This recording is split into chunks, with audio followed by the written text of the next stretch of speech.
welcome our Group Managing Director and CEO of a company, Mr. Vijay Eswaran.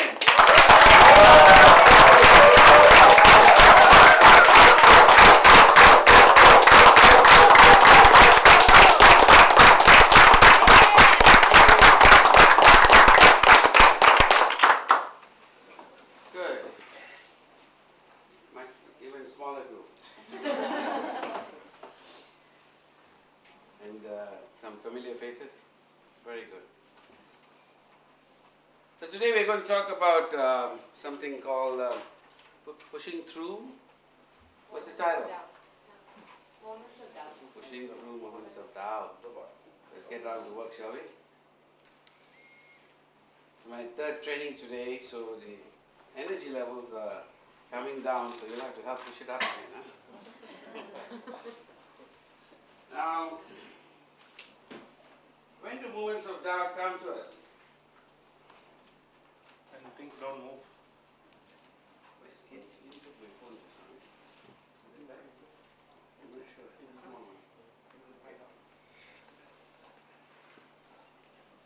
When do moments of doubt come through? When there's a conflict.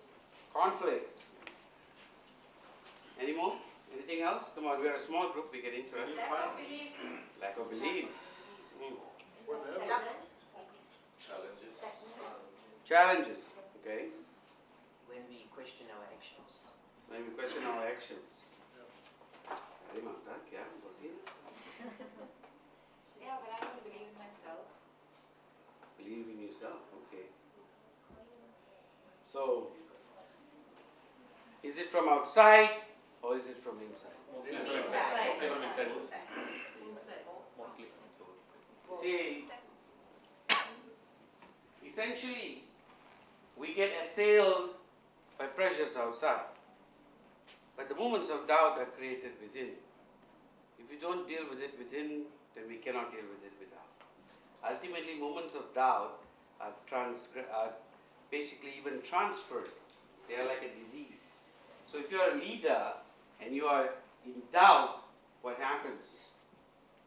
It's worse than the flu. It spreads like wildfire. You get my drift? Yep. It's not even an option. So how do you deal with moments in doubt? You have to go within. The issue is to recognize what you do. The art of learning requires you to adapt a fourfold approach, which is now basically a treatise in many of the MBA programs in the world. You go to some of the top universities or not, Sun Tzu is always there, standard requiring readings. There's another great Indian philosopher who goes back 1800 years, and he wrote a book called Arthashastra, which is the art of, Chanakya. Chanakya wrote a book called Arthashastra, which is basically a book which is the philosophy of the meaning of, actually it is the world of dealing with people in its most simplest form. Interpersonal relationships. Are you with me? Okay. And he talks about a fourfold approach, which I find to be extremely true. I have adapted it, I have taught it, I have shared it over many years with a lot of people, and we're going to discuss that today because moments of doubt are assailed first from within, not without. So before we adapt something into our belief system, we go through this fourfold approach. The first is Viveka. Viveka in Sanskrit means to discern, to discriminate.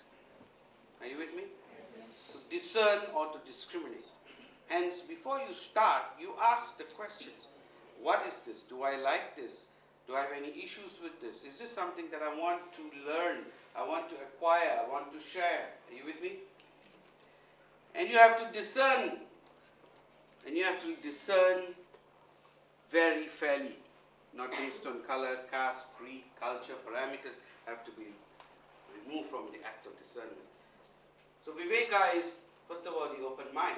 Open mind requires you to empty your cup. Now you understand what emptying your cup means? Who doesn't understand? But how do you do? How do you empty your car? You know the story about Master Suzuki, yes? I've shared this many a time. Some of you. Okay, I'll say it very shortly. Master Suzuki was a great Japanese philosopher who had a lot of students come from all over the world. One time he had this American who came over, and this American basically wanted to join Master Suzuki's program. And this guy had studied a whole bunch of, courses, philosophy, psychology, plus he was American.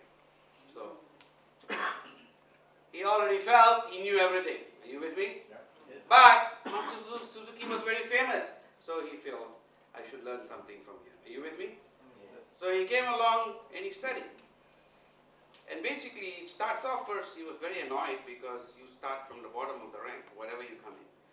Master Suzuki had three basic standards. You had apprentice, you had acolyte, and then you had adept. Are you with me?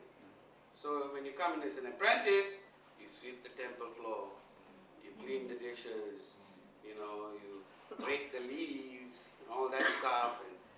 And this guy was very upset he had to do that, so he was doing all of that, and you should do it for a year. But since he wanted to learn, he did it. Are you with me? Yes. Upon completing a year, comes the graduation exercise where everybody lines up, and Master Suzuki walks by and touches you if you passed. And everybody, he went by, he was automatically touching every shoulder as he went. And when he came to our friend, he walked right past. So this guy was shocked. He said, what the hell happened here, He says, hold on, let me find out. The other adepts pulled him back and said, no, you cannot. He said, if you want to leave, you can leave, but you cannot do anything about this. Then the guy goes, okay, I've been here already 1 year. I don't want to waste it. So he stayed another year. In the second year, he was turned down again. He was furious the second year. He left, went all the way down to the railway station. He said, I spent 2 years on this. I better finish this. So he went back. The third year graduation came along. Master Suzuki came on, tapping all those shoulders. Came to him. Our friend moved his shoulder in front. And he walked right past. And this time he was absolutely livid. Nobody could stop him. He pushed everybody along the way. I am going to see you. He went into the room. Master Suzuki said, please come, sit. So he says, do you know what I have studied? How many degrees I have in philosophy and psychology? I went into this school, I studied Hatha Yoga, I did this, I did that, I stood on my head, I've done everything. And here I can't even pass the apprentice level. Does it make sense? Master says, let's have some tea, we'll talk about it. So he starts to say, please pour me some tea. And the guy pours the tea and keeps talking, You know where I went, I studied here, and then when I was with Master so-and-so, he said I was the best student there. I got magna cum laude, this, that, study. And he filled the cup and put the pot down. And Master said, why did you stop? He says, well, cup almost full. Did I ask you to stop? He said, but cup almost full. He said, if you're going to be a leader, you have first to be a follower. Did I ask you to stop? No. Did I ask you to think? So he said, no. So why did you stop? Okay, he says, he starts pouring the tea. So, and he, fills the cup up and it starts to overflow, right? So he says, your cup is full. Master says, yes, I know. So he wants to put the pot there. Did I ask you to stop? He says, look, my friend.